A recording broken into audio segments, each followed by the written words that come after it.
So hello guys, कैसे हो आप सब? I hope you all are doing great. तो चलिए स्टोरी स्टार्ट करते हैं। 1931 इसाक एक टेलर शॉप पर था, जहाँ पर टेलर उसे बताता है कि सूट को सही करने का प्राइस एक न्यू सूट जितना ही है। तभी वहाँ हांसू भी आ जाता है, जिसका न्यू सूट बिल्कुल रेडी था। हांसू इसाक से कहता है कि मैंने सुना है कि शहर में एक नया आदमी आया है जो बहुत ही बीमार है। इसाक कहता है कि अब मैं बिल्कुल ठीक हूँ, तो मेरी चिंता मत करो। हांसू कहता है कि तुम्हारे कपड़े तुम्हें सूट नहीं करते। इसाक उसे बताता है कि ये सूट मेरे बड़े भाई का है जो अभी इस दुनिया में नहीं है। हांसू उसे पूछता है कि क्या उसकी डेथ भी तुम्हारे वाले डिसीज से ही हुई थी? इसाक कहता है कि नहीं, मेरा भाई अपनी पूरी लाइफ में कभी बीमार नहीं पड़ा और उसकी डेथ इंडिपेंडेंस मूवमेंट में हुई थी जब मैं बहुत ही छोटा था। हांसू इसाक को अपने पैसों से एक नया सूट लेने को बोलता है, पर इसाक कहता है कि मैं खुद अपने लिए एक सूट खरीद सकता हूँ। और फिर इसाक टेलर को एक न्यू सूट दिखाने को बोल देता है, क्योंकि कुछ ही दिनों में इसाक की वेडिंग है। और इसाक टेलर को उसके भाई का पुराना सूट भी ठीक करने को बोल देता है, क्योंकि शायद इन फ्यूचर ये सूट उसके बेटे को फिट आ जाए। हांसू इसाक की बातें सुनकर शायद सब समझ गया था। नेक्स्ट सीन में इसाक और संजय का वेडिंग डे आता है, जहाँ पर प्रीस्ट इसाक और संजय की मैरिज के अगेंस्ट थे, पर इसाक उन्हें बताता है कि इन दोनों ने अपनी लाइफ रिस्क में डालकर मेरी जिंदगी बचाई है, तो मुझे भी इनके लिए कुछ करना है। तो प्रीस्ट फाइनली इसाक और संजय की मैरिज करवा देते हैं। नेक्स्ट सीन में यांगजिन मार्केट आती है और एक आदमी से 2 बाउल्स व्हाइट राइस मांगती है। पुराने टाइम में सिर्फ व्हाइट राइस जापानीज कस्टमर्स को ही सेल किए जाते थे, तो वो मना कर देते हैं। यांगजिन उन्हें संजय की मैरिज के बारे में बताती है और ये सुनकर वो बहुत ही खुश हो जाते हैं। यांगजिन उन्हें ये भी बताती है कि संजय जल्दी ही अपने हस्बैंड के साथ जापान चली जाएगी और मेरे पास उसे देने के लिए कुछ नहीं है सिवाय उसके कंट्री के टेस्ट के। तो ये आदमी यांगजिन को व्हाइट राइस के 3 बाउल्स दे देते हैं। घर आकर यांगजिन व्हाइट राइस बनाना शुरू करती है और फाइनली चावल रेडी हो जाते हैं और वो इसे इसाक और संजय को सर्व करती है। इसीलिए ओल्ड संजय को मिस क्योमचा के बनाए राइस खाकर अपनी मॉम और अपने वेडिंग डे की याद आई थी। प्रेयर करते टाइम संजय बहुत ही रोती है, क्योंकि अब उसे कोरिया छोड़कर जापान जाना होगा। संजय इसाक से पूछती है कि क्या आपकी सिस्टर इन लॉ भी अच्छा खाना बनाती है? इसाक कहता है कि क्योंगी को कुकिंग करता सोचना भी काफी स्ट्रेंज है। आफ्टर ऑल उसकी फैमिली काफी अमीर थी, मतलब क्योंगी इसाक की बहन है। संजय राइस खाते टाइम रोने लगती है और यांगजिन संजय के कपड़े पैक करती है। यांगजिन अपनी बेटी के कपड़े पैक करते टाइम बहुत ही रो रही थी। और 1989 संजय अपने होम टाउन वापस जाने के लिए अपना सूटकेस निकालती है। सोलोमन कॉन्फ्रेंस रूम में आता है, जहाँ पर अभी सिर्फ नायोमी ही बैठी थी। नायोमी सोलोमन को एक एम्प्लॉय हरिमोटो के बारे में बताती है, जो पहले एक टॉप बैंक में काम करता था। हरिमोटो के सारे कलीग्स की प्रमोशन होती गई, पर वो पीछे रह गया और फिर उसे वहाँ से निकाल दिया गया। वैसे सोलोमन, तुम्हारे फादर का पचिंको बिजनेस है ना, मतलब तुम जापानीज कंपनी के अंडर बड़े नहीं हुए। तुम्हें नहीं पता कि एक सैलरी मैन के लिए उसकी कंपनी उसकी फैमिली होती है, या फिर उससे भी बढ़कर। जब मैं छोटी थी तो हर वो मिनट काउंट करती थी जब मैं अपने फादर को देखती थी। मतलब हरिमोटो को एक तरह से फायर नहीं किया गया, बल्कि उसकी फैमिली ने उसे छोड़ दिया और फिर वो हमारे साथ काम करने लगा। सोलोमन कहता है कि ये बेतुकी बातें, शिफली एक टॉप फर्म है, पर अगर ऐसा नहीं है तो तुम यहाँ पर क्यों हो? नायोमी कहती है कि मैं यहाँ मेरे पेरेंट्स की विश के अगेंस्ट हूँ, क्योंकि एज अ वुमेन मैं यहाँ राइज कर सकती हूँ। पास्ट में संजय फिश मार्केट में थी और एक जापानीज सोल्जर संजय को हांसू के पास लाता है और जाते जाते दरवाजा बंद कर देता है। संजय हांसू से कहती है कि मुझे यहाँ तुम्हारे साथ अकेले में नहीं होना चाहिए। तो हांसू दरवाजा खोलकर संजय से पूछता है कि क्या आप तुम सेफ फील कर रही हो और तुमने आखिरकार उस फूल से शादी कर ही ली? तुम्हें क्या लगता है कि उसने तुमसे इसलिए शादी की क्योंकि वो कोई संत आदमी है? वो बस एक बीमार आदमी है जो तुम पर बर्डन बना है। संजय कहती है कि तुम उसके बारे में ऐसा कैसे कह सकती हो? वो मेरा हस्बैंड है, उसने वो किया जो तुम नहीं कर पाए। हांसू कहता है कि मैंने तुम्हें उससे भी ज्यादा ऑफर किया था। संजय कहती है कि तुमने बस मुझे शेम ऑफर की थी और कुछ भी नहीं। हांसू कहता है कि तुम बस सफर करोगी और हमारा बेटा भी सफर करेगा। संजय, क्या तुम्हें सच में लगता है कि तुम मुझे बुला पाओगी? प्लीज मत जाओ, तुम्हारे पास मेरा बच्चा है। संजय कहती है कि नहीं, ये मेरा बच्चा है। ये सुनकर हांसू उस पर चिल्लाता है और उसे ओसाका जाने को बोल देता है, पर ये कहकर कि एक दिन तुम मुझे जरूर बुलाओगी तुम्हें बचाने के लिए, पर उस टाइम मुझे तुम्हारा नाम भी नहीं याद होगा।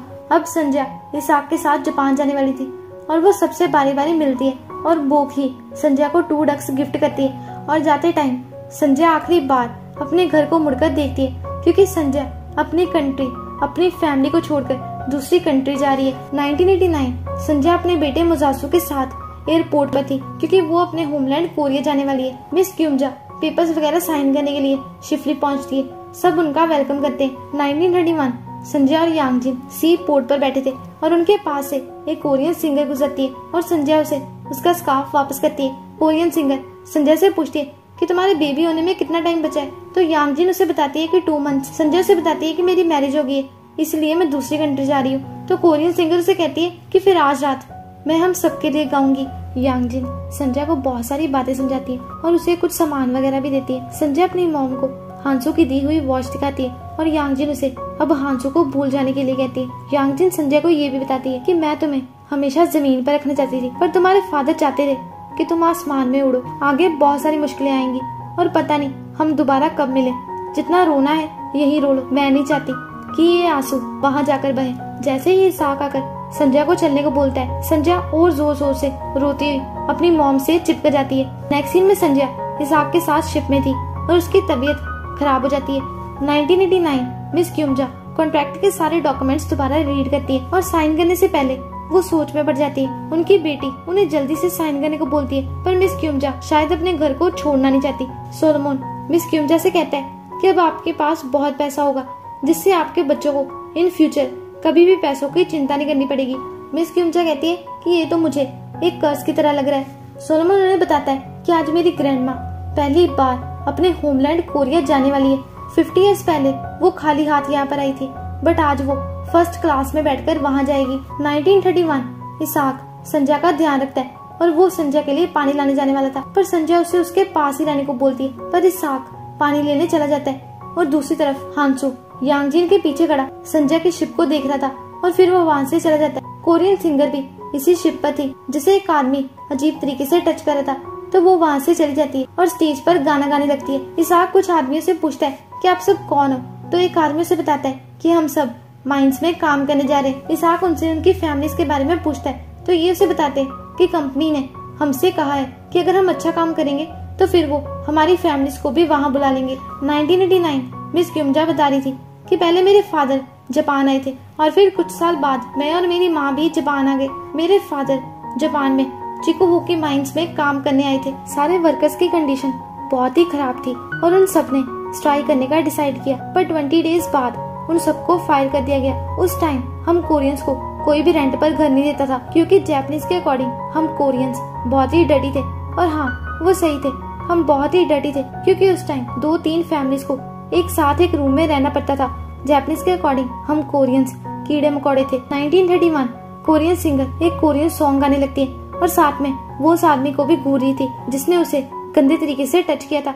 इसाक संजय के लिए पानी लाया था और फिर सबको कोरियन सिंगर की आवाज आती है और सारे कोरियंस एक कोरियन सॉन्ग सुनकर बहुत ही खुश हो जाते हैं। संजय को रियलाइज होता है कि उस कोरियन सिंगर लेडी ने मुझसे प्रॉमिस किया था कि वो आज रात हम सारे कोरियंस के लिए गाना गाएगी।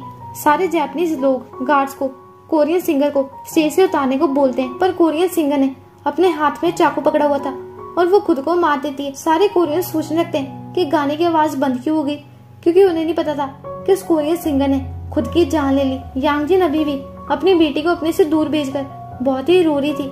1989 मिस क्यूमजा सोलोमन से पूछती है कि अगर आज यहाँ मेरी जगह तुम्हारी ग्रैंडमा बैठी होती और तुमसे कहती कि वो ये कॉन्ट्रैक्ट साइन नहीं करना चाहती, तो तुम क्या कहते? मिस क्यूमजा ये सारी बातें कोरियन लैंग्वेज में करती है जो किसी को समझ नहीं आ रही थी। सोलोमन कहता है कि मैं अपनी ग्रैंडमा को साइन करने से मना कर देता। ये सुनकर मिस क्यूमजा की आंखों में आंसू आ जाते हैं और वो बहुत ही खुश हो जाती है और अपना घर बेचने का डिसीजन चेंज कर देती है। टॉम सोलोमन पर बहुत ही चिल्लाता है कि तुमने मिस क्यूमजा से क्या कहा। मिस्टर कात्सू कहते हैं कि मैंने कहा था कि ये खतरा है, इस पर तो किसी को भी भरोसा नहीं करना चाहिए था। सोलोमन ने हम सबको पागल बनाया है, पर सोलोमन अभी भी कहीं खोया हुआ था। और नेक्स्ट सीन में वो जल्दी से भागता है और बिल्डिंग से बाहर निकल जाता है। बारिश शुरू हो जाती है और सोलोमन अपना कोट फेंक देता है। वहीं पर एक बैंड परफॉर्म कर रहा था और सोलोमन बारिश में डांस करने लगता है। सोलोमन उस पल को बहुत ही एंजॉय कर रहा था, जैसे वो किसी गुलामी से आजाद हो चुका हो। नायोमी उसे ऐसे डांस करते देख बहुत ही खुश होती है और फिर वो वहाँ से चली जाती है। संजय कोरिया पहुँच चुकी थी और वो टैक्सी से उतरती है। संजय ओशन के पास जाकर खड़ी हो जाती है और जैसे ही लहरें आकर संजय को छूती है, संजय जोर जोर से रोने लगती है और संजय को देखकर ऐसा लग रहा था कि जैसे पता नहीं वो कब से ये सारा दर्द अपने अंदर छुपा कर बैठी थी। और ये एपिसोड यहीं पर खत्म हो जाता है। तो अगर आपको वीडियो थोड़ी सी भी अच्छी लगी तो वीडियो को लाइक कर देना, और वीडियो कैसी लगी ये मुझे कमेंट करके बताना। And do subscribe my channel. So मिलते हैं नेक्स्ट वीडियो में। Bye bye, see you again.